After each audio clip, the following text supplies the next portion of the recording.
Question number 3 है कि 1.5 refractive index का कांच का एक गोला है जिसका व्यास 20 सेंटीमीटर है। कांच के गोले पर एक समांतर प्रकाश किरणपुंज आपतित होती है। अपवर्तन के बाद दूसरे पृष्ठ से कहां फोकसित होगी, ये हमें ज्ञात करना है। जब कोई प्रकाश की किरण समांतर आपतित होती है तो ये मानते हैं कि वस्तु अनंत पर होती है। तो पहले पृष्ठ के लिए जो वस्तु होगी वो अनंत पर होगी, क्योंकि पहले पृष्ठ पर प्रकाश किरणपुंज कैसे आपतित होती है, समांतर आपतित हो रही है, इसीलिए वस्तु जो होगी वो अनंत पे रखी होगी, ये मानते हैं हम।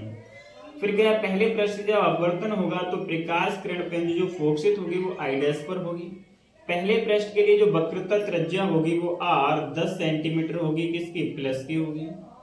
वक्रता त्रिज्या जो होती है पहले पृष्ठ के लिए ध्रुव P1 से C तक की जो दूरी होगी वो वक्रता त्रिज्या होगी, और प्रकाश की दिशा में दूरियां प्लस की होती हैं, विपरीत दिशा में माइनस की होती हैं।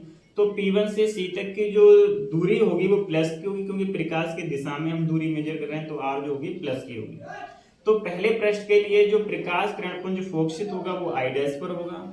तो हम निकाल सकते हैं कि P1 से आई डैश तक की दूरी कितनी होगी, refraction at a spherical surface वाले फॉर्मूले से। फॉर्मूला होता है N2/V माइनस N1/U बराबर N2 माइनस N1/R।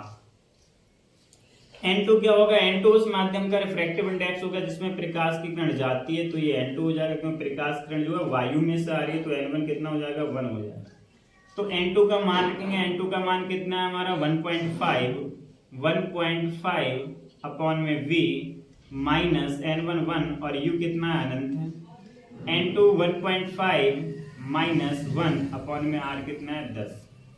तो ये तो जीरो हो जाएगा, ये जीरो हो जाएगा हमारा, क्यों 1 अपॉन में अनंत कितना होता है, जीरो होता है। तो 1.5 अपॉन में हम मान लेते हैं, इस पॉइंट को हटाएंगे तो नीचे एक लगा के एक जीरो बढ़ा लेते हैं, ये 10 भी हो जाएगा, बराबर ये 0.5 बचेगा, और ये 10 पॉइंट हटाएंगे, नीचे एक जीरो बढ़ा लेंगे, एक जीरो से एक जीरो कैंसिल कर लेंगे, 5 दूनी 10 हो जाएगा। तो ये v का जो मान आएगा क्रॉस मल्टीप्लाई कर लेंगे तो v का मान जो आ जाएगा वो 30 सेंटीमीटर। तो पहले पृष्ठ के लिए जो प्रकाश किरणपुंज फोकसित होगी वो 30 सेंटीमीटर दूरी पर फोकसित होगी पहले पृष्ठ के लिए। अब ये जो 30 सेंटीमीटर दूरी पर पहले पृष्ठ के द्वारा जो फोकसित प्रकाश किरण होगी वो दूसरे पृष्ठ के लिए आभासी वस्तु का कार्य करेगी।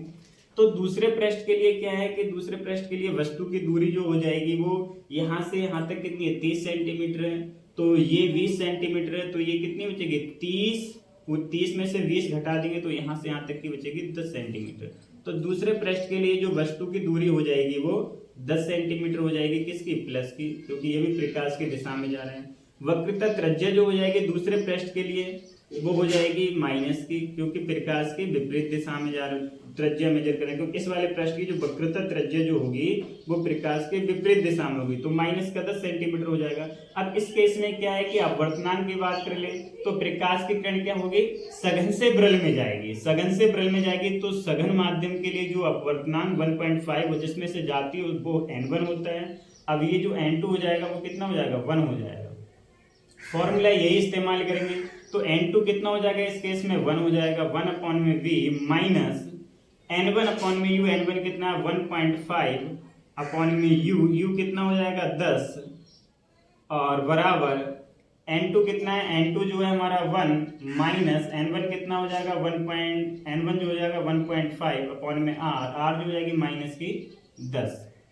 तो 1 अपॉन में V और पॉइंट उठाएंगे नीचे एक जीरो बढ़ा लेंगे तो माइनस ये हो जाएगा 15/100, माइनस 15/100 हो जाएगा, बराबर कितना हो जाएगा ये हमारा, ये माइनस का बचेगा हमारा 0.5, नीचे माइनस का 10, तो माइनस माइनस प्लस हो जाएगा, पॉइंट हटाएंगे तो ये 100 हो जाएगा। तो 1 अपॉन में V बराबर 5/100 और प्लस 15/100, तो ये कितना हो जाएगा, दिस सिंपल 1 अपॉन में V बराबर 15 और 5 कितना हो जाएगा 20 हो जाएगा, 20/100, जीरो से जीरो काटेंगे 2 पंजे 10, क्रॉस मल्टीप्लाई करेंगे तो V जो आएगी वो कितनी सेंटीमीटर दूर पर आ जाएगी, 5 सेंटीमीटर। तो दूसरे पृष्ठ के द्वारा अपवर्तन के बाद जो प्रकाश किरणपुंज फोकसित होगी वो 5 सेंटीमीटर पर फोकसित होगी। इसे चित्र के द्वारा समझते हैं। पहले पृष्ठ पर जब प्रकाश किरणपुंज समांतर आपतित होती है तो अब जब प्रकाश किरण विरल माध्यम से सघन माध्यम में जाती है तो अविलंब की ओर झुक जाती है। तो पहले पृष्ठ के द्वारा जो प्रकाश किरण पुंज फोकसित होगी वो आई डैश पर होगी। अब अपवर्तन दूसरे पृष्ठ द्वारा होगा। दूसरे पृष्ठ के जब कोई प्रकाश किरण सघन माध्यम से विरल माध्यम में जाती है तो अविलंब से दूर हट जाती है। तो इस वाले प्रकाश किरण पुंज का दोबारा रिफ्रैक्शन होगा, अपवर्तन होगा, तो ये अविलंब से दूर हट जाती है। तो ये जो पृष्ठ होगा इस प्रकाश किरण पुंज का जब अपवर्तन करेगा तो इसको जो फोकसित करेगा वो आई पर करेगा। तो दूसरे पृष्ठ से अपवर्तन के बाद जो प्रकाश किरण पुंज फोकसित होगी वो 5 सेंटीमीटर दूरी पर होगी।